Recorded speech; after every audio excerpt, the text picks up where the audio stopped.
माता वैष्णो देवी और भैरव नाथ की कथा। हिंदू महाकाव्य के अनुसार मां वैष्णो देवी ने भारत के दक्षिण में रत्नाकर सागर के घर जन्म लिया। उनके लौकिक माता पिता लंबे समय तक निसंतान थे। दैरवी बालिका के जन्म से एक रात पहले रत्नाकर ने वचन लिया कि बालिका जो भी चाहे वे उसकी इच्छा के रास्ते में कभी नहीं आएंगे। मां वैष्णो देवी को बचपन में त्रिकुटा नाम से बुलाया जाता था। बाद में भगवान विष्णु के वंश से जन्म लेने के कारण वे वैष्णवी कहलाईं। जब त्रिकुटा 9 साल की थी, तब उन्होंने अपने पिता से समुद्र के किनारे पर तपस्या करने की अनुमति चाही। त्रिकुटा ने राम के रूप में भगवान विष्णु से प्रार्थना की। सीता की खोज करते समय श्री राम अपनी सेना के साथ समुद्र के किनारे पहुंचे। उनकी दृष्टि गहरे ध्यान में लीन इस दिव्य बालिका पर पड़ी। त्रिकुटा ने श्री राम से कहा कि उसने उन्हें अपने पति के रूप में स्वीकार किया है। श्री राम ने उसे बताया कि उन्होंने इस अवतार में केवल सीता के प्रति निष्ठावान रहने का वचन लिया है। लेकिन भगवान ने उसे आश्वासन दिया कि कलयुग में वे कल्कि के रूप में प्रकट होंगे और उससे विवाह करेंगे। इस बीच श्री राम ने त्रिकुटा से उत्तर भारत में स्थित माणिक पहाड़ियों की त्रिकुटा श्रृंखला में अवस्थित गुफा में ध्यान में लीन रहने के लिए कहा। रावण के विरुद्ध श्री राम की विजय के लिए मां ने नवरात्र मनाने का निर्णय लिया। इसलिए उक्त संदर्भ में लोग नवरात्र के 9 दिनों की अवधि में रामायण का पाठ करते हैं। श्री राम ने वचन दिया था कि समस्त संसार द्वारा मां वैष्णो देवी की स्तुति गाई जाएगी। त्रिकुटा वैष्णो देवी के रूप में प्रसिद्ध होंगी और सदा के लिए अमर हो जाएंगी। समय के साथ साथ देवी मां के बारे में कई कहानियां उभरी। ऐसी ही एक कहानी है श्रीधर की। श्रीधर मां वैष्णो देवी का प्रबल भक्त थे। वे वर्तमान कटरा कस्बे से 2 की दूरी पर स्थित हंसली गांव में रहता थे। एक बार मां ने एक मोहक युवा लड़की के रूप में उनको दर्शन दिए। युवा लड़की ने विनम्र पंडित से भंडारा, भिक्षुकों और भक्तों के लिए एक प्रीतिभोज आयोजित करने के लिए कहा। पंडित गांव और निकटस्थ जगहों से लोगों को आमंत्रित करने के लिए चल पड़े। उन्होंने एक स्वार्थी राक्षस भैरवनाथ को भी आमंत्रित किया। भैरवनाथ ने श्रीधर से पूछा कि वे कैसे अपेक्षाओं को पूरा करने की योजना बना रहे हैं। उसने श्रीधर को विफलता की स्थिति में बुरे परिणामों का स्मरण कराया। चूंकि पंडित जी चिंता में डूब गए, दिव्य बालिका प्रकट हुई और कहा कि वे निराश ना हो, सब व्यवस्था हो चुकी है। उन्होंने कहा कि 360 से अधिक श्रद्धालुओं को छौकुटिया में बिठा सकते हो।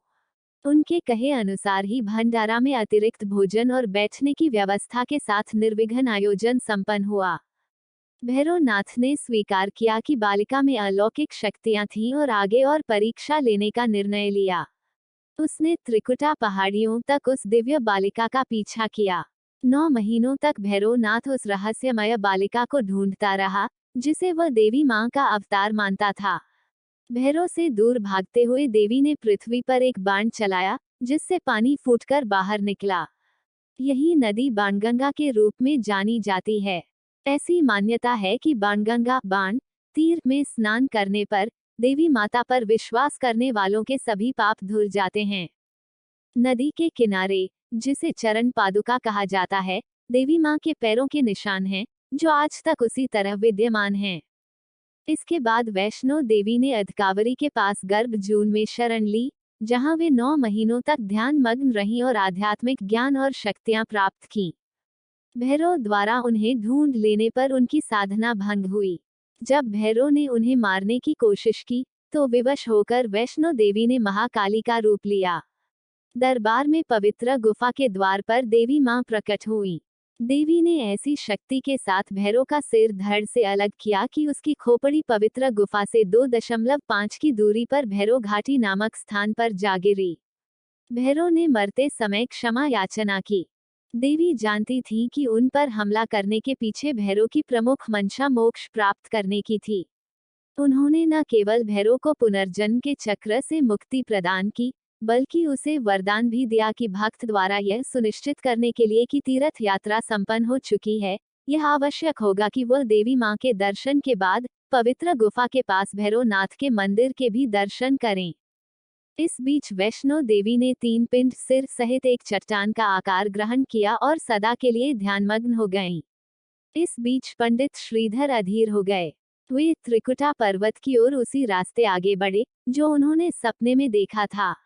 अंततः वे गुफा के द्वार पर पहुंचे। उन्होंने कई विधियों से पिंडों की पूजा को अपनी दिनचर्या बना ली। देवी उनकी पूजा से प्रसन्न हुई। वे उनके सामने प्रकट हुई और उन्हें आशीर्वाद दिया। तब से श्रीधर और उनके वंशज देवी मां वैष्णो देवी की पूजा करते आ रहे हैं। आपका प्रश्न समझने में मुझे काफी देर लगी, लेकिन मैं आपके लिए हिंदी में यह कहानी लिख सकता हूँ। चलिए, मैं आपको माता वैष्णो देवी और भैरवनाथ की कहानी सुनाता हूँ। माता वैष्णो देवी ने भारत के दक्षिण में रत्नाकर सागर के घर जन्म लिया।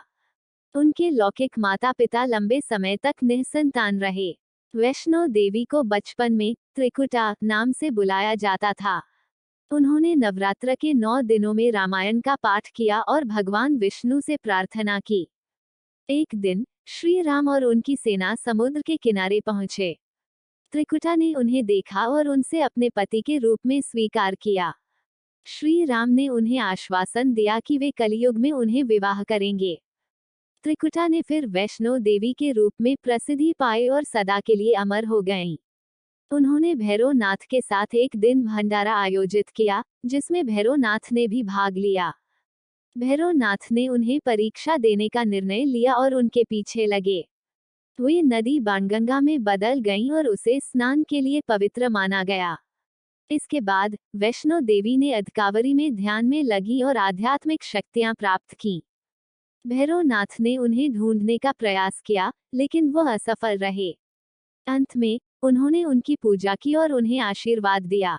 इसके बाद से वैष्णो देवी की पूजा में लोगों ने बड़ी श्रद्धा रखी और उनकी महिमा गाई।